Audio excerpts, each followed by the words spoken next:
Am I the a-hole for walking out on a blind date my friend set up 2 weeks after my husband died? I just really need some clarity on this situation. I am 23 years old, female, and I lost my husband, a 25-year-old male, 2 weeks ago to a car accident. He was the love of my life, and I'm still not used to waking up without him every day. We had big plans for our future, and it all came crashing down in a heartbeat. We met on his uncle's farm. He was a farmer, and it was love at first sight for me. I'm also 4 months pregnant, but I haven't told anyone. I was planning on telling my best friend when I was feeling better. My best friend, Lee, who is 24 years old and female, has been my shoulder to cry on during this time. She helped me with my husband's funeral and everything else I needed, as I'm no contact with my bio family. That's a story for another time. Lee is currently dating Barry, a 24-year-old male. They usually hang out in a trio with Liam, another 24-year-old male. When I first met Liam before my husband passed, he hit on me hard. He tried everything, as in he would try and compare himself with my husband and say weird things like our kids would be cuter than if I had kids with my husband. He's also made weird comments like that I needed a city boy and would motion to himself when I'm a country girl through and through. I would typically shut him down or ignore him, but I would always get dirty looks from Barry. Fast forward to Sunday night, I got a message from Lee begging me to come to dinner with her because she wanted to treat me, as I had been through a lot in the last couple of weeks. Feeling not so crap about myself, I decided to go. When I arrived, she wasn't there, so I texted her asking how long she would be, and she told me 5 minutes, that she's just running late and is around the corner. So I sat down and ordered something to drink. 5 minutes later, and she's still not there, so I gave her the benefit of the doubt and waited another 5 minutes. Then, when I'm about to call her again, Liam comes rushing over and gives his apologies for being late. I asked him what he's doing here because I was waiting for Lee, and it was a 2-chair table. He smiles at me and grabs my hand. I ripped it off of him, and he says, "Oh." I asked Lee to set us up. Now that your husband isn't a problem, we can finally get to know each other. He looked so cringy, and I'm telling you, I was floored. I stood up and told him that I wasn't interested, and I certainly don't give a flying F about getting to know him. I reminded him that I just lost my husband. Then this man has the nerve to stand up and say, "I know you're being overly emotional right now, so I'll forgive you for that. Sit down with me. I'm not saying we have to have sex straight away or anything." I was disgusted, so I shoved past him and went home as fast as I could. When I did get home, Lee messaged me, "How was dinner?" with a smirk emoji. I called her, and when she answered, I didn't let her get a word in. I just yelled at her, asking her how she had the audacity to do something like this weeks after I just lost my husband, and when she's been the one to hold me together this whole time. I asked her what effing game was she playing at, and that the only reason I wanted to meet tonight with her was to tell her I'm pregnant. I just hung up on her and texted her that I need time, and I don't want to be contacted by her for the time being. Last night, Barry came to my house and asked to talk. I said no, and that if he didn't leave, I'd call the police. He told me that I broke Lee's heart and that I deeply hurt Liam, considering now is an even better time to get to know him, because he could raise my child with me. I opened my door, which Barry took as a sign that I wanted to talk. Instead, I hit him with my shoes and chased him to his car, screaming. I'm actually embarrassed I did that. That all day today, I've been flooded with messages from friends and the trio themselves, shaming me for pushing away the people who care about me the most, and that they don't even recognize the person I've become. The only thing that hurts the most is that my husband would know what to do. He would tell me how to fix it, and now I have no one who I can talk to. I'm just so numb inside. I have a therapy appointment tomorrow, but I'm thinking of calling my husband's mom, even though we've barely spoken since the funeral. Any advice is appreciated. Well, Opie, first of all, I am so sorry for your loss, and I'm also sorry that the people you thought were supporting you, particularly your best friend, turned out to be a harpy. She's not a friend, Opie. And neither are any of the other people that are calling you or sending you messages to shame you. Who the hell do these 3 a-holes think they are?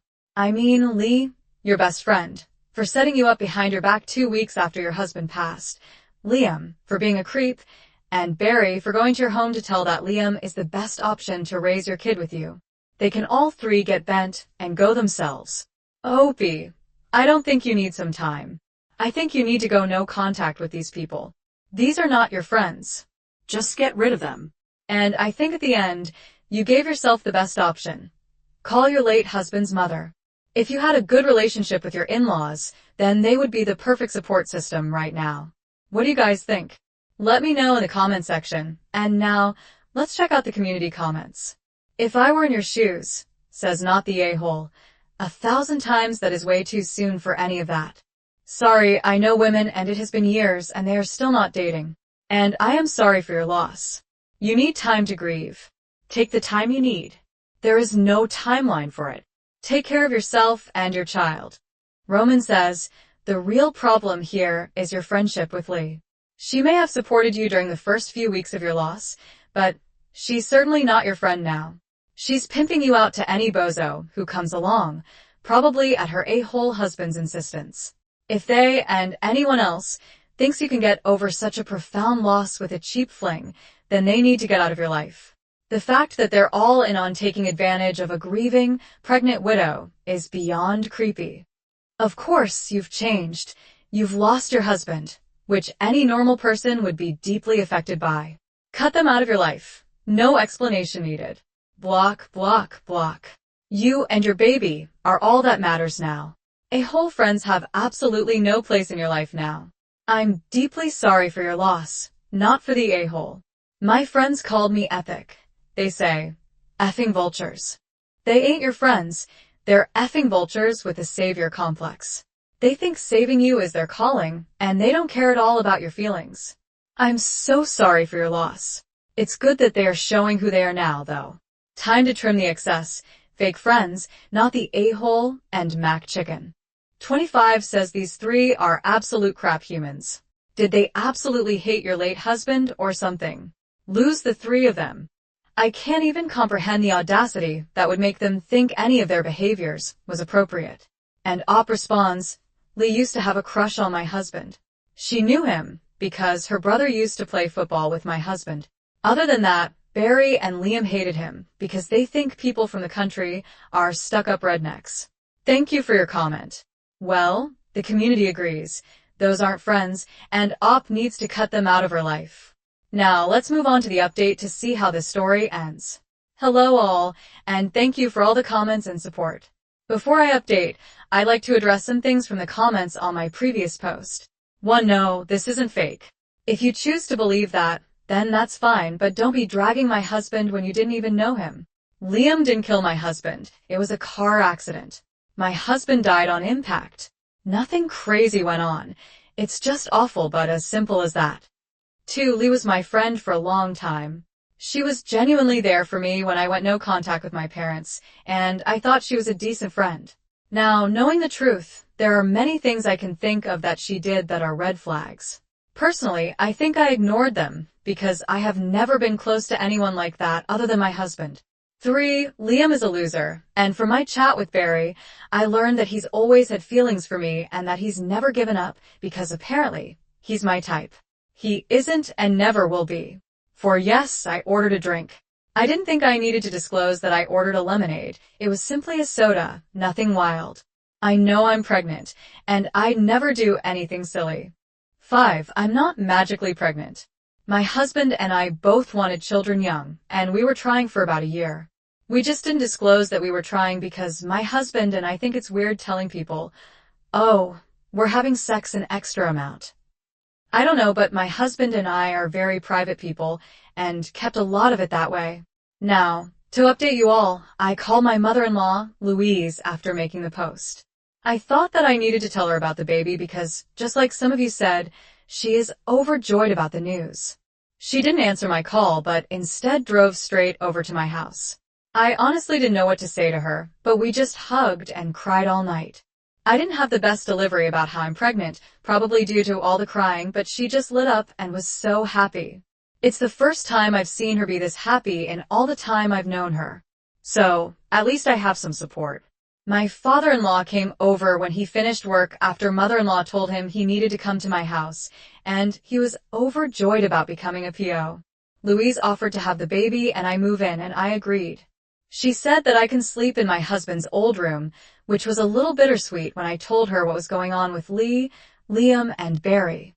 She was furious and told me not to worry about it because they, mother-in-law and father-in-law, have my back. After a lot of even more crying, father-in-law told me that my husband would be so happy to have this baby grow up on a farm like my husband did. Overall, our conversations last night were something I needed. As for the trio, I've blocked them. None of my family are reaching out because they simply don't know me anymore. The only friends who are reaching out are mutual friends of either Lee or Barry and one of Liam's other friends. I was confused on if I was being an a-hole because I just left Liam standing there and yelled at Lee. I was so upset. I was confused on the entire thing. So, thank you all, and I'll let you know if anything else happens. Because I know Liam will not give up until he's in jail. I seriously hope it doesn't come to that, but the fact he drove past my house twice already makes me uneasy. So, I'm hopeful to move to my husband's parents' farm soon. I think that will put me and my baby on a better path. Well, here are 2 things. First, start documenting everything. See if you can get some cameras until you move to your in-laws' house. And also, move in as soon as you possibly can. Here's wishing you and your baby the best in the future. Take care, Opie, and thanks for sharing. Now, let's move on to the next post that also has an update. So, I work at a company that offers bonuses based on individual performance. I recently got a bonus, and let's just say I worked my butt off for it, late nights, against the whole deal. But here's the kicker. My coworker, who spends half her time scrolling on her phone and consistently turns in work late, actually had the nerve to demand I share my bonus because, in her words, she deserved it more. She went on about how we all work hard and claimed that it was only fair since she has more expenses than me.